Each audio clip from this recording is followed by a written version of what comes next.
কেমন আছেন বন্ধুরা? আমার নাম সুমন। আজকের টেক নিউজগুলো আপনাদের কিন্তু খুবই ভালো লাগবে, কারণ আজকের প্রত্যেকটা টেক নিউজ হবে খুবই গুরুত্বপূর্ণ। প্রথমেই শুরু করি অ্যাপেলকে দিয়ে, আইফোনকে দিয়ে। অ্যাপেল এবং তার আইফোন এরা খুবই ভালোভাবে মানুষের মনে জায়গা করে নিয়েছে, কিন্তু এবার বুঝি তারা জায়গা হারাতে শুরু করবে। এমনটা করার কারণ আছে। অ্যাপেল তাদের আইফোন 14 প্রো একটা খবর এলো, একটা রিপোর্ট এসছে, এটাতে USB type C port support করবে না। এবং যারা আইফোনের জন্য পাগল তাদের বোধহয় এটা একটু শুনে খারাপ লাগবে। আপনার কি মনে হয়? আমরা এবার রিয়েলমিকে নিয়ে একটু কথা বলি। রিয়েলমি তাদের অনেক কটি প্রোডাক্টস ইন্ডিয়াতে লঞ্চ করছে এবং দোয়া করব সর্বশক্তিমানের কাছে যেন এই প্রত্যেকটি প্রোডাক্ট আমাদের বাংলাদেশে আসে খুব তাড়াতাড়ি রিয়েলমির হাত ধরে। তো রিয়েলমির হাত ধরে 29শে এপ্রিল ইন্ডিয়াতে আসছে Realme pad mini, Buds Q2s এবং স্মার্ট টিভি আমরা বলতে পারি। এবং রিয়েলমি GT Neo 3 আসছে তো অবশ্যই। তাই এত কটি প্রোডাক্টস নিয়ে রিয়েলমি তাদের আবার নতুন যাত্রা শুরু করছে। আমরা এবার কথা বলবো ভিভোকে নিয়ে। ভিভো তাদের উন্নত মানের প্রোডাক্টসের জন্য বিখ্যাত, তার মধ্যে একটি স্মার্টফোন ভিভো X সিরিজের ভিভো X80 ইন্ডিয়াতে যে ভ্যারিয়েন্ট আসবে এবং তার স্পেক্স সেগুলো প্রত্যেকটা লঞ্চ হওয়ার আগেই একদম লিকড হয়ে গেছে। যেমন করে ওই পোকোর F4 GT এটার আনবক্সিং লিক হয়ে গেছিল, মানে যে লঞ্চ হওয়ার আগেই। কি বলেন, কি করে পায় তারা এই প্রোডাক্টগুলো? আমাদের ভাগ্য হয় না। যাই হোক, তো ভিভোর এই স্মার্টফোনটিতে X80তে যে জিনিসগুলো থাকবে, যেমন এই স্মার্টফোনটিতে 12GB র্যাম, 512GB স্টোরেজ থাকবে, 8GB এবং 128GBরও স্টোরেজ থাকবে। কসমিক ব্ল্যাক এবং আরবান ব্লু কালারে এই স্মার্টফোনটি আসবে এবং এই স্মার্টফোনটিতে 8 Gen 1 এইরকম প্রসেসর দিয়ে খুব তাড়াতাড়ি লঞ্চ হবে এবং X80-র অনেক কটি সিরিজ আমরা আমাদের হাতে পাবো। আচ্ছা, অ্যাপেলকে নিয়ে আরেকবার কথা বলে নিই। অ্যাপেল এখন খুব বড় জায়গায় আছে। তো অ্যাপেলের আইফোন 16 এবং এই স্মার্টফোনটিতে ফুল স্ক্রিন ডিজাইন এবার অ্যাপেল আমাদের সাথে শেয়ার করবে, যেখানে আমরা আন্ডার ডিসপ্লে ক্যামেরা এবং ফেস আইডি পেয়ে যাব।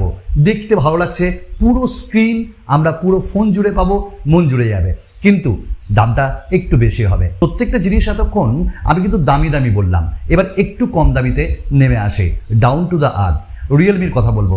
রিয়েলমি নার্জো 50A প্রাইম, এটা ইন্ডিয়াতে এপ্রিল 25 তারিখ লঞ্চ হচ্ছে এবং এখানে যে জিনিসগুলো থাকবে, যেমন এই স্মার্টফোনটিতে 6.6 ইঞ্চেসের একটা ফুল HD প্লাস IPS ডিসপ্লে থাকবে, ইউনিশকের T612 এই SoCটা থাকবে এবং 64GB 128GB এর সাথে এই স্মার্টফোনটি লঞ্চ হবে। অবশ্যই এই স্মার্টফোনটি সস্তা হবে, এইটুকুন তো বলাই যেতে পারে। আচ্ছা, আমরা এবার একটু শাওমিকে নিয়ে কথা বলে নিই। শাওমি বেশ ভালো কাজ করছে এখন, কি বলেন আপনারা? তো শাওমির খুব তাড়াতাড়ি একটা স্মার্টফোন আসছে, যেখানে শাওমি মিন করছে হাই পারফরমেন্স। এবার হাই পারফরমেন্স মানে কি? ভালো র্যাম থাকবে, ভালো রম থাকবে, ভালো পারফরমেন্সের জন্য প্রসেসর থাকবে এবং এই স্মার্টফোনটিতে 512GB স্টোরেজ দিয়ে আসছে খুব তাড়াতাড়ি এবং তার ফার্স্ট লুকও চলে এসছে। আচ্ছা, এই স্মার্টফোনটার নাম আপনারা না হয় মনে মনে চিন্তা করুন কি হতে পারে। আমরা নেক্সট কথা বলবো একটু iQOOকে নিয়ে। iQOO for gaming is best. তো iQOO Dimensity 9000 দিয়ে একটা ফোন নিয়ে আসছে এবং যার উপর কাজ চলছে এবং এটা মনে করা হচ্ছে, বিশেষজ্ঞদের মাথায় এসছে যে এটা হয়তো iQOO 10। আমাদেরও মনে হচ্ছে Dimensity 9000 দিয়ে খুব তাড়াতাড়ি আসতে চলেছে। বন্ধুরা, স্যামসাংয়ের একটি আপকামিং স্মার্টফোনের আনবক্সিং এবং রিভিউ আমাদের চ্যানেলে আসছে Micromax in 20 unboxing and review. তো স্যামসাং M53 এই স্মার্টফোনটি 22 তারিখ লঞ্চ হচ্ছে ইন্ডিয়াতে এবং আপনাদের এইটুকুন বলতে পারি, এটা অফিসিয়ালি বাংলাদেশে যাবে।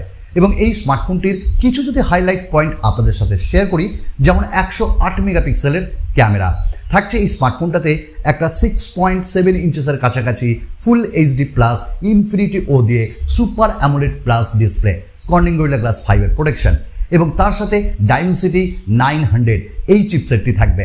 এবং গেমিং কেমন হবে ওটা আমরা আপকামিং ডেজে আপনাদের সাথে শেয়ার করব। তো আমরা এবার কথা বলবো আরেকটি ব্র্যান্ডকে নিয়ে, সেটা হলো iQOOকে নিয়ে। iQOO 9কে নিয়ে একটু বেশি ঘষা মাজা করছে কারণ iQOO 9T এটা ওয়ার্কস চলছে মানে এটার উপরে কাজ চলছে এবং এই স্মার্টফোনটা IMEI ডেটাবেসে ধরা পড়েছে এবং যেখানে একটা স্কোয়ার শেপে ক্যামেরা মডিউল দেখা যাচ্ছে অরেঞ্জ কালার ব্ল্যাক কালার এবং এই স্মার্টফোনটি রিয়েলি বলছি দেখতে খুবই ভালো লাগছে। আচ্ছা চলুন আমরা কথা বলবো একটু রিয়েলমিকে নিয়ে, মাধব সেট মানে রিসেন্টলি টুইট করেছে যে 0 থেকে 50% পর্যন্ত 150 ওয়াট তাদের চার্জার মাত্র 5 মিনিটে চার্জ করে দিবে। Can you imagine? এবং এই যে চার্জার সেটা Realme GT Neo 3-তে আসছে, কারণ Realme GT Neo 3 খুব তাড়াতাড়ি লঞ্চ হচ্ছে, তো দেখতে হবে এর পেছনে কি এমন টেকনোলজি তারা ইউজ করলো। আমরা কথা বলবো এবার OnePlus-কে নিয়ে। OnePlus Nord 2T এর মনিকার ধরা পড়লো। আমাদের OnePlus Nord 2T-তে যে ক্যামেরা পাবো সেটা 50 মেগাপিক্সেলের একটা মেইন ক্যামেরা আর 32 মেগাপিক্সেলের সেলফি ক্যামেরা, এইটুকুন হাতে এসছে, গোল গোল ক্যামেরা, বড় বড় টিপ। যাই হোক, এইটুকুন ছিল আপনাদের সঙ্গে শেয়ার করার। তো দেখুন, প্রত্যেকটা খবর ছিল কিন্তু একদম গুরুত্বপূর্ণ।